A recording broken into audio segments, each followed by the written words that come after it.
Olá, tudo bem com vocês? Iniciaremos mais um vídeo aqui no curso do Sistema Financeiro Nacional. E esse é bem especial porque começaremos mais um módulo, né? Terminamos na aula anterior com uma revisão, os operadores do sistema financeiro, e agora a gente começa a olhar de uma forma mais macro tudo, né? Então, olharemos a partir de agora a respeito das regulações, né? Regulação prudencial, vamos iniciar vendo os riscos. No próximo módulo, nós falaremos um pouco mais acerca do sistema de pagamentos brasileiro e depois nós falaremos de temas mais contemporâneos, né, que tem tendência de cair em provas, tal qual Open Banking e sustentabilidade do sistema financeiro. A programação completa vocês podem conferir aqui na descrição do vídeo e sigo disponível para dúvidas, sugestões, críticas e gostaria de convidá-los novamente, caso você ainda não seja inscrito, a se inscrever no canal, você será muito bem-vindo, tá bom? Muito obrigada e vamos iniciar mais um módulo.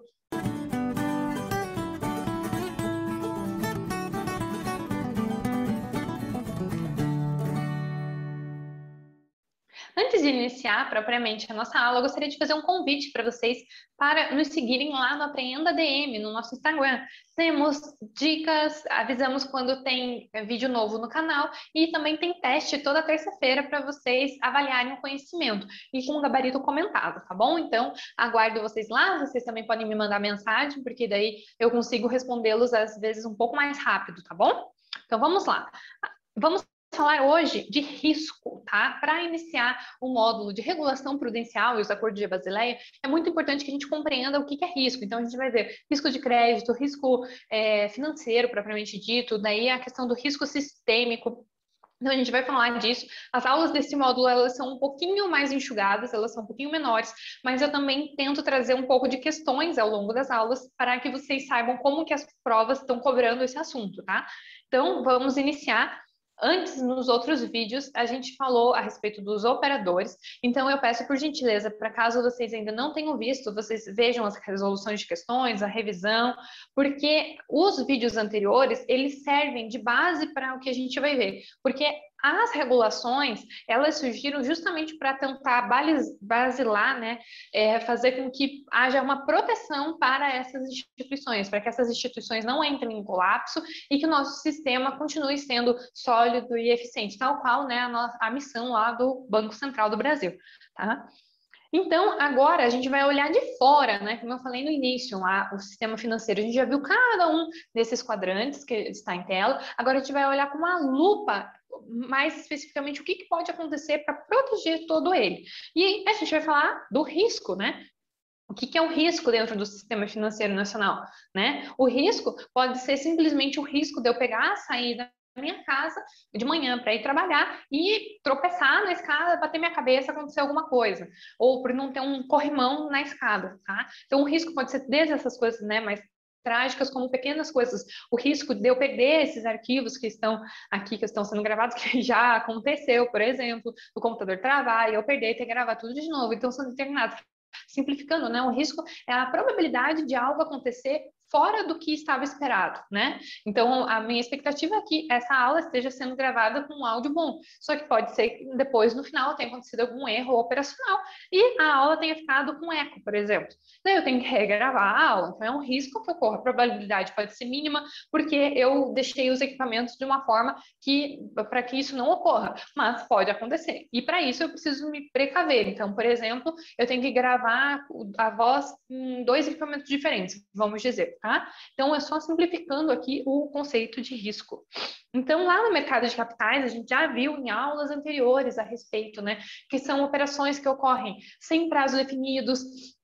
No mercado de capitais vão se transacionar cotas de capital de empresas, tem riscos maiores. Então, a palavrinha-chave aqui no mercado de capitais, riscos maiores, porque os riscos, eles não estão concentrados numa instituição em específico no mercado de capitais, né? Então, não é a B3 que vai ser responsável caso eu compre uma ação hoje e amanhã, pela oscilação de mercado, ela caia. Então, o risco é todo por minha conta, né? Então, o que acontece? Se o risco é pela minha conta, isso quer dizer que eu tenho que ter mais cuidado nas operações, eu preciso estudar melhor, melhor e tudo mais, né? E outra coisa, como as operações dentro do mercado de capitais, elas têm riscos maiores, eu vou querer um prêmio de risco, que eles chamam, maior. Ou seja, eu vou querer ganhar mais, porque se for para ter um risco maior, por que eu vou querer aceitar ganhar a mesma coisa que a nossa taxa básica de juros da economia, o título, né, vamos dizer, entre aspas, o mais seguro que existe, que é a lauda da taxa Selic,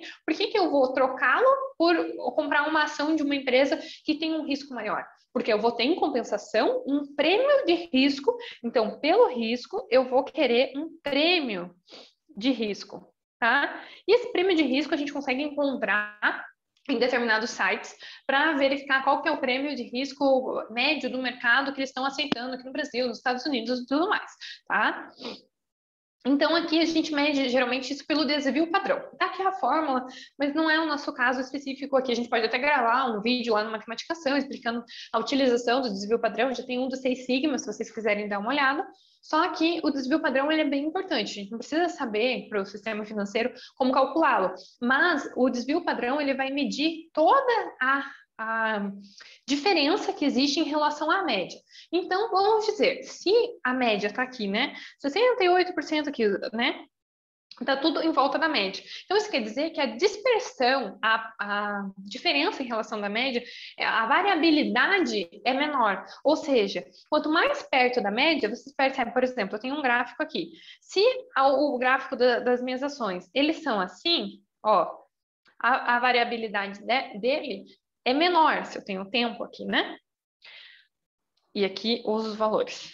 Ela é menor do que se eu tivesse uma ação cujo gráfico fosse assim, certo?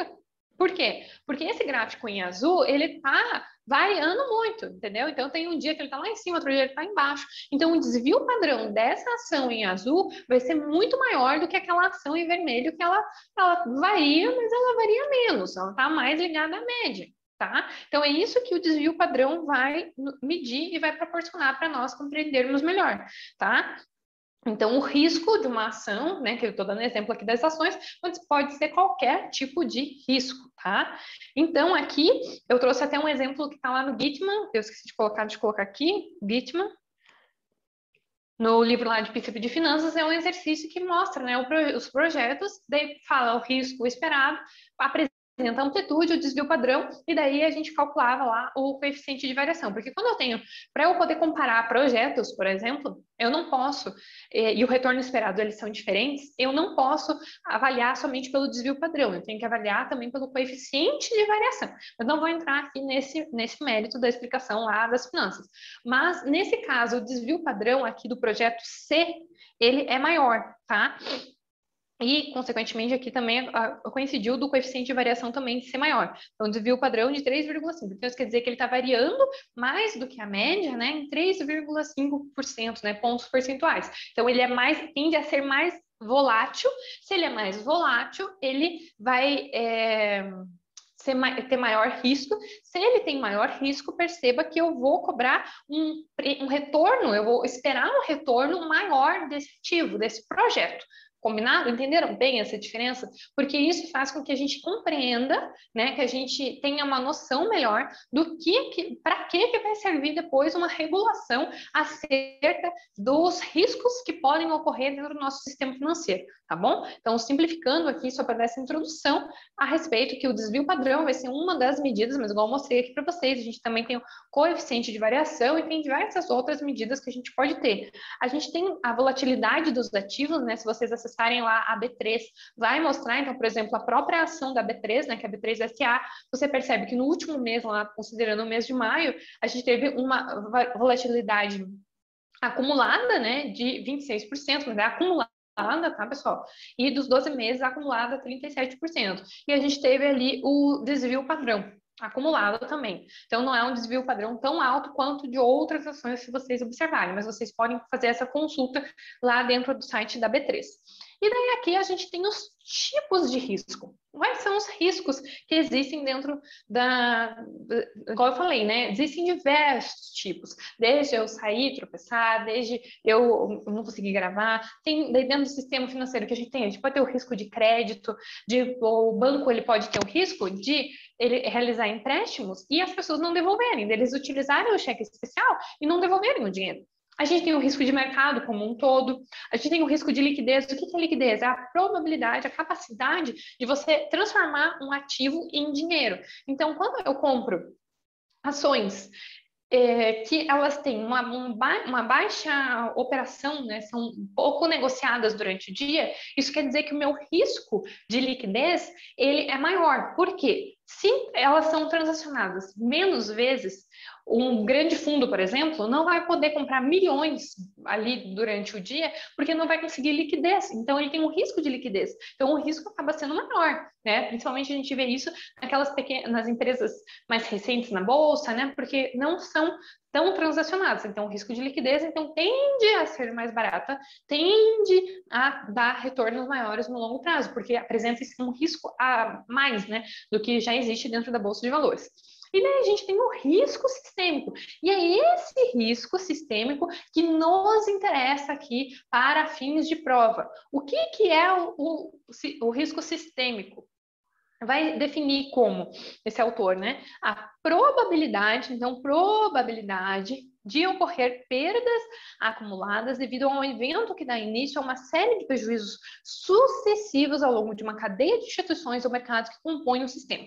Então, perceba, o que é um risco sistêmico? É quando começa a acontecer uma coisa, uma desgraça atrás da outra dentro das instituições. Então, uma instituição quebra aqui, outra quebra ali, outra quebra lá, outra quebra lá, entra em colapso no nosso sistema financeiro. Lembra que a gente falou até aqui do Comef? Tem uma aula específica do Comef aqui no curso, tá? Se vocês quiserem dar uma olhada lá, que justamente uma das designações, uma das funções deles porque é um comitê de estabilidade financeira, é prezar, é olhar por isso, justamente para que não exista esse prejuízo, né, acumulado, que haja essa estabilidade financeira. Estabilidade, quanto mais estável, né, menos volatilidade, menos risco, menos problema, tá bom?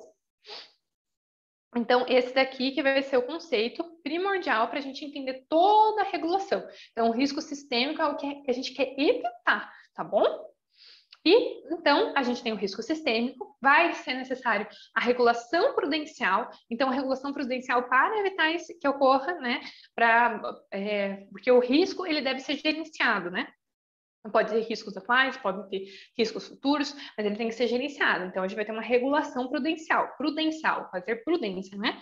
E para isso surgiram lá os acordos de Basileia. E com o quê? Com o fim de gerenciar o risco sistêmico, tá? Então, é isso que tem que ter na nossa mente, que a gente tem um risco. Esse risco, ele existe, ele está aqui. Ele pode explodir a qualquer momento. Então, tem que ter instituições, tem que ter normativas, regras, que olhem por isso daqui e tentem cuidar, sabe? Fazer tipo uma barreira para que isso não entre em colapso e as instituições continuem eficientes, sólidas dentro do nosso sistema, para que todo mundo saia beneficiado. Porque se uma instituição começa a quebrar, a outra começa a quebrar, olha os problemas que a gente teve, por exemplo, lá na crise de 2007, 2008, que até foi um motivador para a atualização lá dos acordos de Basileia. Então, perceba que é como se fosse um dominó, né? Acabou uma, começa a ir outra, e nós que estamos na base, gente. Vocês têm que lembrar sempre disso. Uma instituição quebra, começa tudo, mas tem um fundo garantidor de crédito. Cuidado com isso, porque o fundo garantidor de crédito, imagina se todo mundo quebra, todo mundo começa a acionar o fundo garantidor de crédito. Eles vão ter dinheiro a curto prazo para devolver para todo mundo? Cabe aí uma reflexão acerca do risco que nós corremos dentro do sistema financeiro e por que é tão importante que a gente sempre estude as instituições, que a gente verifique se as normativas estão sendo cumpridas, se a gente vê algo de errado, a gente denuncie logo para o Banco Central, para que tudo ocorra da melhor forma possível, tá? Garantindo, né, aquela missão, estabilidade das instituições, um sistema sólido e eficiente, tá bom? Vamos fazer uma questãozinha aqui só para relembrar, a gente que já até viu. Os bancos de investimento não recebem depósitos à vista, porque a gente sabe que o banco de investimento é uma instituição não monetária, mas estão sujeitos à regulação do sistema de norma da Basileia. Sim, porque todas as instituições que compõem lá o nosso sistema financeiro nacional estão sob a regulação desses sistemas de normas da Basileia. Então, essa questão está correta, tá bom? E um resuminho para vocês, só para lembrarem que a gente está olhando para o risco sistêmico, que a gente quer evitar que haja um colapso financeiro, tá? A gente tem que lembrar lá do Comef também, que eu aconselho que vocês deem uma olhada na aula que eu já gravei a respeito disso, se vocês ainda não tenham assistido, e que a gente precisa gerenciar o risco. Gerenciar o risco. O risco existe? Existe, pode existir. Né? Ele sempre vai existir. Só que a gente precisa gerenciá-lo para que não entre nada em colapso e que a gente continue tendo um sistema financeiro nacional sólido e eficiente, tá? Eficiente. Combinado? Essa é uma pequena introdução. Na próxima aula, a gente vai falar mais acerca das recomendações de Basileia, a gente vai entender o que elas são, como que elas surgiram, a gente vai ver o Basileia 1 e 2, e depois, no outro vídeo, nós vamos ver a Basileia 13 e encerramos um módulo 5 aqui do curso do Sistema Financeiro Nacional. Tá bom? Espero que vocês tenham gostado. Caso vocês ainda tenham alguma dúvida, por favor, deixe aqui nos comentários que eu tento respondê-los assim que possível, tá bom, gente? Muito obrigada e até o próximo vídeo. Tchau, tchau! Inscreva-se e apreenda que é possível solucionar.